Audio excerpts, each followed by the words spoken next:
Bom dia a todos, paz para todos. Estamos diante de uma grande responsabilidade em levar para o público o que foi esse extraordinário lugar, que é a primeira sinagoga de Portugal, a sinagoga chamada Abraão Zacuto, 1430 a 1460 anos de construção.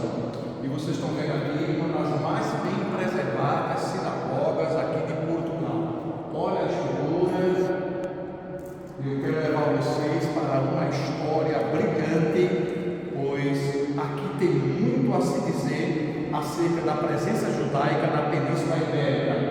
Eu queria ainda mostrar aqui o instrumento.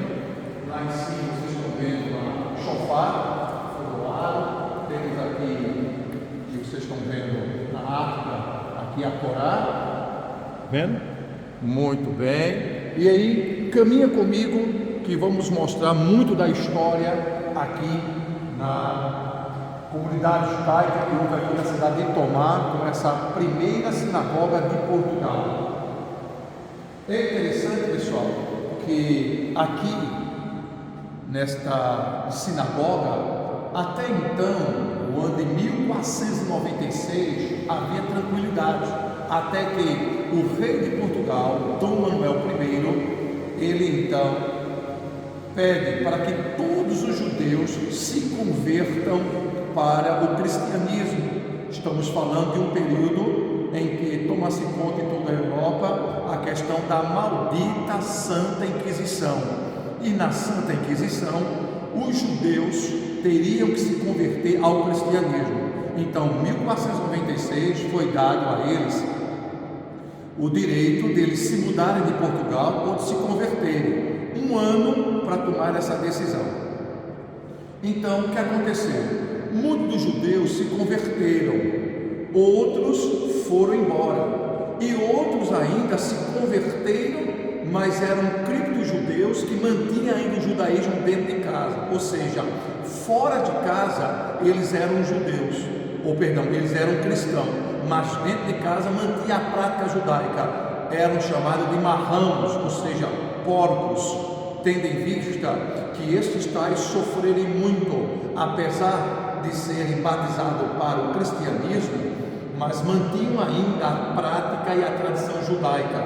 Então, houve aqui em Portugal os autos de fé, muita gente no Brasil que sofreram com a perseguição também dos judeus, eram enviados para cá, aqui eram sentenciados e colocados no autos de fé. Foi um período de muitas trevas, de horror, de morte, de perseguição, de tortura, de sofrimento do povo judeu aqui em Portugal. E aqui a sinagoga que vocês estão vendo, esta estrutura que hoje está aqui intacta, faz parte dessa história como a primeira sinagoga aqui de Tomar. Mas, amados, eu ainda vos levo para algo mais interessante acerca desta sinagoga aqui de Abraão Zacuto. Por favor, me acompanhe aqui. Olha só, esta é a rua em que se encontra aqui a sinagoga. Mostra aqui a fachada da sinagoga. E ainda vou falar da sinagoga Carral Azul Israel, lá em Recife, Pernambuco, onde eu levo meus alunos para mostrar um pouco do que foi esta sinagoga, que tem a ver com o que aconteceu aqui em Portugal. Aqui então, pessoal, vocês vão ver uma parte da estrutura que está em estudo, em análise. Olha só, preservando aqui os primeiros assentamentos da sinagoga, olha só, fazendo alguns trabalhos de arqueologia, ainda se mantém, como tem lá em Recife, a primeira sinagoga das Américas. Vamos subir aqui para mostrar a vocês algumas das riquezas de objetos de culto do povo judeu. Uma outra coisa interessante, pessoal, tem que aprender, é que o povo de Israel, que estavam aqui na Península Ibérica, especialmente aqui em Portugal e também na Espanha, os que foram expulsos, o que aceitaram nesse período de 1496 a 1497 e para outros lugares, boa parte foi para Amsterdã, na Holanda, quando ali já havia liberdade, pois o protestantismo tomou conta da Holanda nesse período.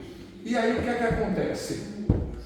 Nesse período, pessoal, vai se destacar um grande rabino que sai da Holanda, Amsterdã, e vai para o Recife. 1630 é construída a primeira sinagoga das Américas, a Kahal Azul Israel.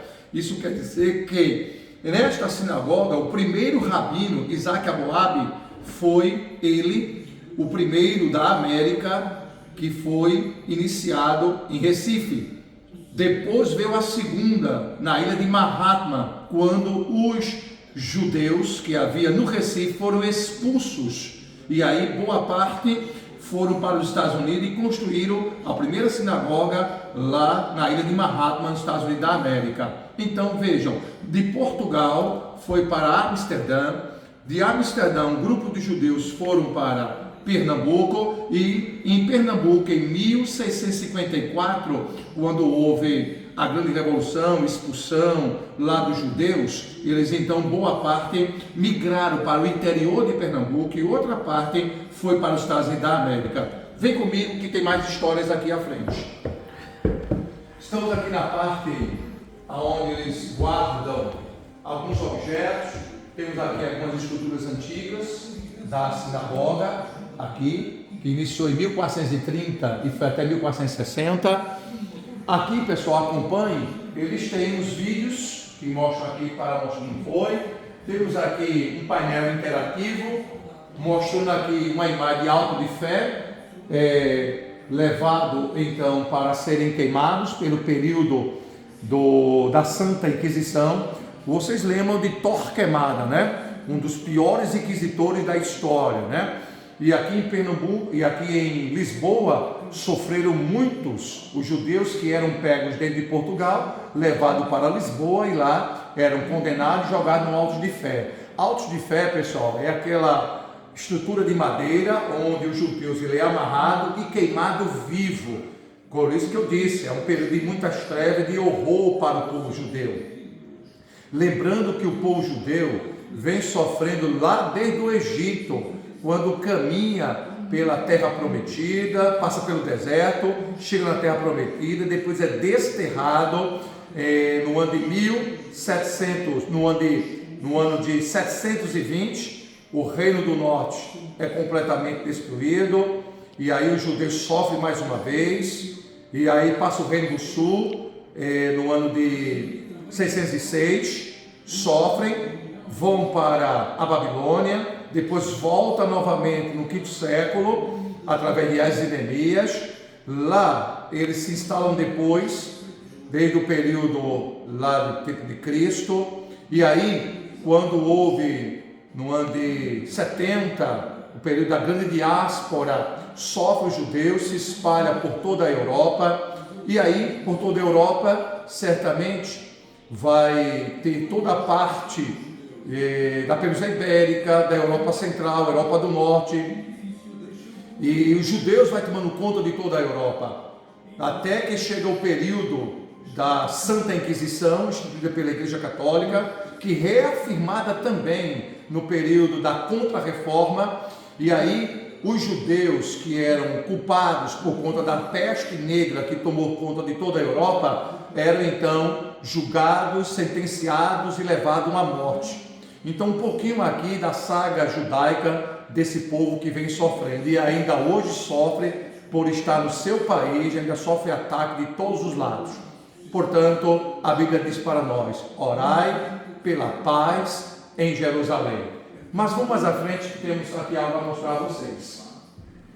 Olha só que nós vamos encontrando aqui, um pouco aqui, mostra aqui da Torá, aqui está no livro de Levítico.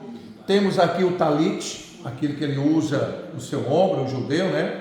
Mostra aqui para ele, Filipe, o talit, né?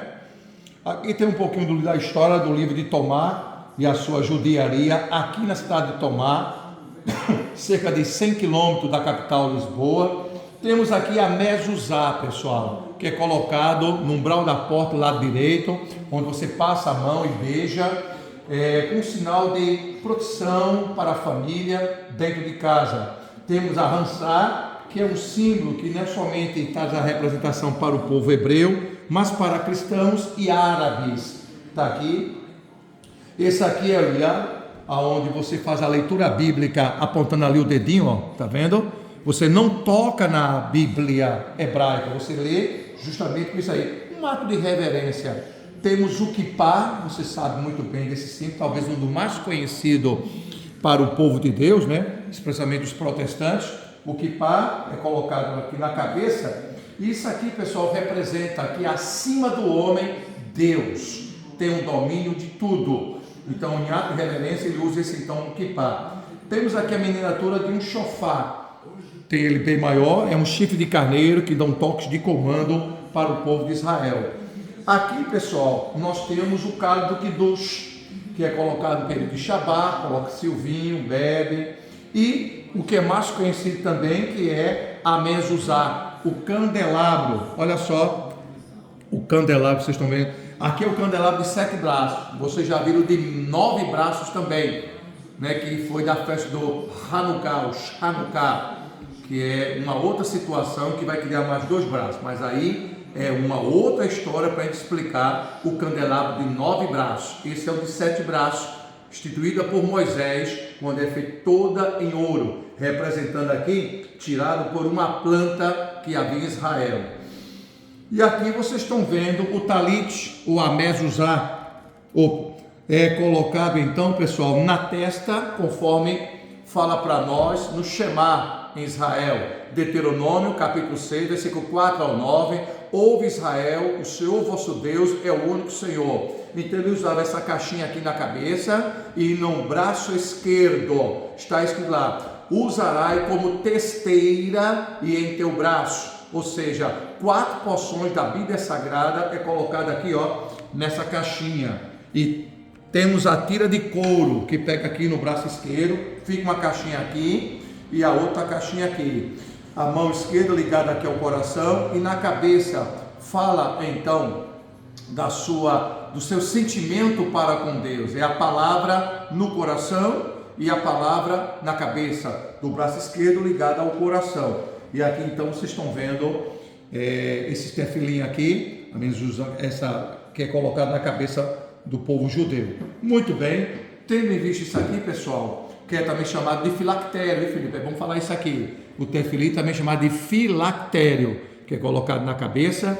E a Bíblia fala, né? Jesus fala, eles que alargam seus filactérios, né? Para mostrar mais santo, mais devoto a Deus. Então é justamente isso aqui, pessoal. O filactério ou o tefilim, que é colocado na testa e no braço, na mão esquerda do povo judeu. Bom, pessoal, está aqui parte de cima desta sinagoga judaica, Abraão Zacuto. Espero que vocês tenham gostado. E se você não puder vir aqui a Portugal, em Tomar, vá pelo menos aí no Recife, a primeira sinagoga das Américas, Carral Azul Israel, no Rochedo de Israel. Não deixe de ir lá, fica na Rua dos Judeus, hoje conhecida como a Rua Bom Jesus, ela que foi inaugurada em 1630 pelo seu primeiro rabino Isaac Amoah. Forte abraço, pastor Regis Cabral, explorando as riquezas aqui do velho continente, da Europa, com castelos, monastérios e também sinagogas. Curta, compartilhe e mande para seus alunos e os estudantes da Palavra de Deus acerca dessa riqueza.